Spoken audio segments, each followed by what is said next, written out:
देखें क्वेश्चन क्या कह रहा है आप लोगों का। क्वेश्चन कह रहा है दो क्रमागत धनात्मक पूर्णांक ज्ञात कीजिए जिनके वर्गों का योग 365 हो। तो मैंने आप लोगों को ऑलरेडी बता रखा है कि धनात्मक पूर्णांक किसे कहते हैं। कौन बताएगा मुझे धनात्मक पूर्णांक किसे कहते हैं, बताइए। ठीक है, तो इस क्वेश्चन को करने के लिए हमें धनात्मक पूर्णांक पता होने चाहिए। तो हम लोग क्या करते हैं, मैं एक बार यहाँ बता देता हूँ फिर भी सवाल में आप लोगों को, कि धनात्मक पूर्णांक और वो भी क्रमागत धनात्मक पूर्णांक क्या है होते हैं। x प्लस 0 होता है, x प्लस 1 होता है, x प्लस 2 होता है, ऐसे चलता रहता है। ठीक है, तो अगर मैं इसको सिर्फ x कहूँ तो बात चलेगी। ठीक है, यानी x प्लस 0 है। ठीक है, तो अब जब क्वेश्चन स्टार्ट हुआ तो हमने क्या करा, माना पहली धनात्मक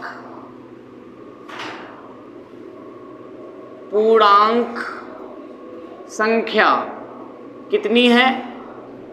x प्लस 0 को मैं सिर्फ क्या लिख रहा हूँ, x लिख रहा हूँ।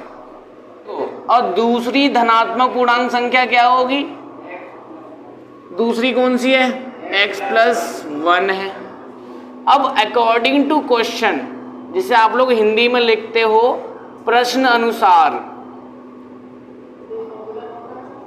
तो प्रश्न अनुसार में क्या दिया हुआ है, कह रहा है प्रश्न में दो क्रमागत धनात्मक पूर्णांक ज्ञात कीजिए जिनके वर्गों का योग 365 है। यानी इनके वर्गों का योग कितना है, 365 है। तो मैं क्या लिखूं यहां पर, देखो इसका वर्ग और x प्लस 1 का वर्ग, इनके वर्गों का योग कितना है, 365 है। इनके वर्गों का योग कितना है, 365 है। अब इसको सॉल्व करना है। ठीक, सॉल्व करके एक इक्वेशन आएगी, करें सॉल्व। देखो इसको दो बार ओपन करोगे तो क्या आएगा, x² आएगा। इसको कैसे ओपन करोगे, इसको ओपन करोगे, इसका फॉर्मूला खुल जाएगा x plus a plus b का होल स्क्वायर। तो क्या होता है फॉर्मूला, a² प्लस b की जगह पे क्या है 1 स्क्वायर प्लस में 2ab। 2a का काम कौन कर रहा है, x, और b का काम कौन कर रहा है 1, इज इक्वल टू चल रहा है 365। यहाँ बात समझ में आई आप लोगों को। यहाँ फॉर्मूला लगा है एक आपका, कौन सा लगा है फॉर्मूला लगा है, एक मिनट, a प्लस बी का whole square, a² plus b² plus में 2ab। तो देखो a का काम कौन कर रहा है, x है ना, a का काम कर रहा है x, और b का काम कौन कर रहा है 1, और उसका होल स्क्वायर क्या खोलना है, a का होल स्क्वायर। तो a की जगह पे क्या आ गया, x का होल स्क्वायर, फिर क्या है b का होल स्क्वायर, तो b की जगह पे क्या है 1 का होल स्क्वायर, प्लस में 2, तो प्लस में 2a, a की जगह पे क्या आएगा, a की जगह पे देखो क्या है हमारे पास x, और फिर क्या है b, तो b की जगह पे क्या है 1। आगे समझो बात। अब इसको ओपन करो, ये हो जाएगा x² प्लस में x², और इसको दो बार खोलोगे तो 1 आएगा, इसकी इसमें गुणा करो तो कितना हो जाएगा 2x इंटू 1 यानी कि 2x, और बराबर में 365। अब ये कितना हो जाएगा, एक x² और एक x², कितने x² हो गए, 2x² हो गए, और प्लस में क्या चल रहा है 1 है, और फिर क्या है प्लस में 2x, इसको इधर ले आओ, माइनस का 365 बराबर में 0। क्यों लाए इधर पे क्यों लाए हम लोग, क्योंकि क्वाड्रेटिक इक्वेशन में यानी द्विघात समीकरण में बराबर में 0 होता है, तो वहाँ 0 करना पड़ेगा, तो उसको उठा के इधर लाना पड़ेगा।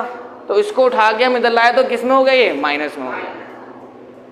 ठीक है, अब देखो इस x² की तरह कोई नहीं है तो इसको ऐसे लिख दो, और फिर x वाला लिख दो यानी कि प्लस में 2x, और ये नंबर इस नंबर से सॉल्व हो सकता है, कितना हो जाएगा, ये प्लस का है ये माइनस का है, तो प्लस माइनस माइनस यानी कि 364 बचेगा, और साइन आएगा माइनस का बराबर 0। साइन आएगा माइनस का, क्योंकि माइनस की वैल्यू बड़ी है। अब ये हमारे पास एक इक्वेशन आ गई है। अब हम ये देख रहे हैं कि 2 से भाग इसमें भी जा सकता है, 2 से भाग इसमें भी जा सकता है, और 2 से भाग इसमें भी जा सकता है, तो 2 से भाग कर दो। हालांकि यहाँ तक रोक दोगे तब भी कोई प्रॉब्लम नहीं है, पर जा रहा है तो कर दो भाग। यहाँ पर इधर भी 2 से भाग, इधर भी 2 से भाग, और इधर भी 2 से भाग। इससे ये कैंसिल हो गया, क्या आया एक्स स्क्वायर। इससे ये कैंसिल हो गया, कितना आया एक्स। इससे इसमें भाग दो, इससे इसमें भाग दोगे तो 2 एक कम 2, 1 बचेगा, 2 अट्ठे 16 और 2 दूनी 4। तो हमारे पास लास्ट में इक्वेशन आ रही है ये। ठीक, अब इसको हल करना है, हमें इसको हल करना है। और हल करने का तरीका मैंने 4.2 की शुरुआत में बताया था। ठीक है, फिर कैसे हल करते हैं, जो बच्चे नए हैं वो समझ लें। अगर हमारे पास एक्स स्क्वायर प्लस में एक्स माइनस में 18 बराबर 0 है, 182 अगर दिया हुआ है तो इसको कैसे हल करना है, ठीक है, समझना। बाकी लोगों को आता है वो लोग नोट करना स्टार्ट कर दो, जो बच्चे नए हैं वो समझे, जिसको नहीं आता वो भी समझ सकता है। देखो कैसे करते हैं। यह है द्विघात समीकरण, और द्विघात समीकरण को हल करने का तरीका है जिसे हम बोलते हैं गुणनखंड। क्या बोलते हैं, गुणनखंड। अगर क्वेश्चन में आ जाए कि गुणनखंड कीजिए, गुणनखंड कीजिए, तो तुम्हें ये करना है जो मैं करने जा रहा हूं। देखो क्या करना है। सबसे पहले आपको इस नंबर की पहले नंबर से मल्टीप्लाई करनी है। करो मल्टीप्लाई, लास्ट नंबर की पहले नंबर से मल्टीप्लाई। तो 182 इंटू 1, सिर्फ 1 से करनी है नंबर से, तो कितना आएगा 182 आएगा कि नहीं, यही आएगा। जब मल्टीप्लाई कर दी हमने 182 की मल्टीप्लाई किस में कर दी है, 1 में कर दी है, तो कितना आ गया 182 आ गया। अब 182 का एलसीएम कर दो, एलसीएम कर दो, 2 से काटो इसे, 2 नम 18, 2 एक कम 2, 3 से काटो, कटेगा 3 से क्या, 3 से तो नहीं कट रहा है, और काटो किसी दूसरे नंबर से, 7 से काटो 13 बार, फिर 13 से काट दो इसको 1 बार, कर दिया एलसीएम।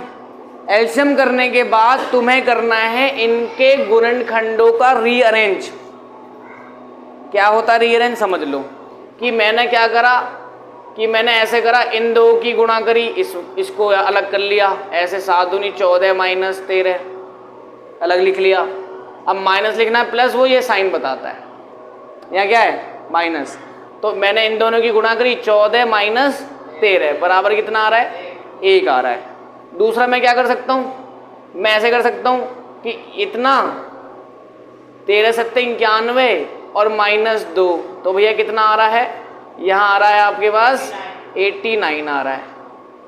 ठीक, मैं और अरेंजमेंट भी कर सकता हूँ, 13 दूनी 26 और माइनस में 7। माइनस ही क्यों कर रहा हूँ, क्योंकि ये साइन देखना है, यहाँ माइनस है इस वजह से, तो ये कितना बचेगा 19 बचेगा। ठीक है, और भी कुछ कर सकते हो, बस अब नहीं कर सकते कुछ भी अरेंज, सबकी गुणा करके हमने इधर उधर करके लिख लिया।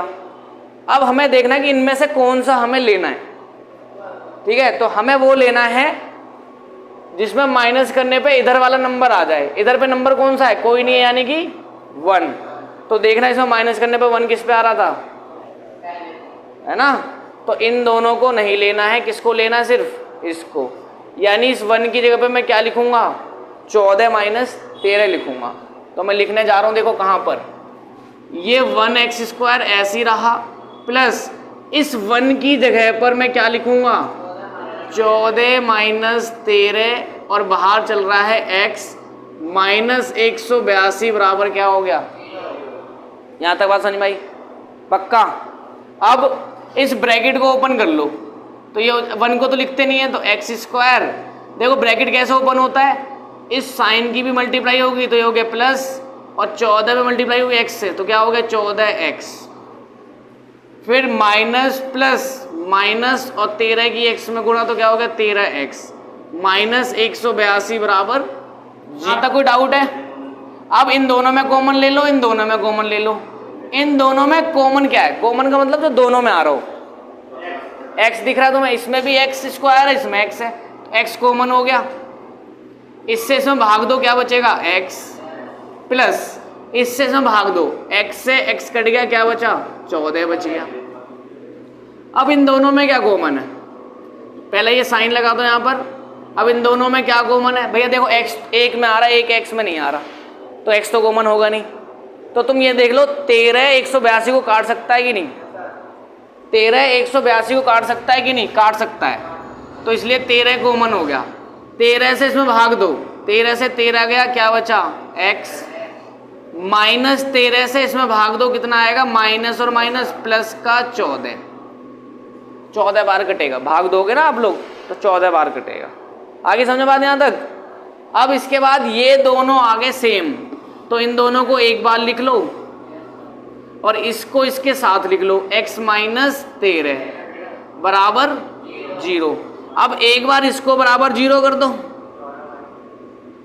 और एक बार इसको बराबर 0 कर दो। अब यहां से निकालो x का मान, तो जब यहां से x को रोकोगे तो ये 14 उधर जाएगा, तो ये हो जाएगा माइनस का 14। देखो इस x की वैल्यू निकालो, इस x की वैल्यू निकालो, इस x को रोका और ये गया उस तरफ, तो साइन चेंज हो जाएगा, कितना आ गया 13 आ गया। अब हमें माइनस वाली वैल्यू नहीं माननी होती है, हमें माननी होती है प्लस वाली वैल्यू। तो हमारा ये आंसर करेक्ट है। तो हम यहाँ लास्ट में क्या लिखेंगे, पहली संख्या क्या मानी थी, x मानी थी, तो x बराबर कितना आ रहा है 13, और दूसरी संख्या क्या मानी थी हमने, दूसरी संख्या क्या मानी थी हमने, x प्लस 1, x का मान है 13 प्लस 1 कितना आ गया 14 आ गया। एक संख्या है 13 और एक संख्या है 14। ये है भाई सवाल। आगे बात समझ में, नोट कर लो इसे, ठीक है।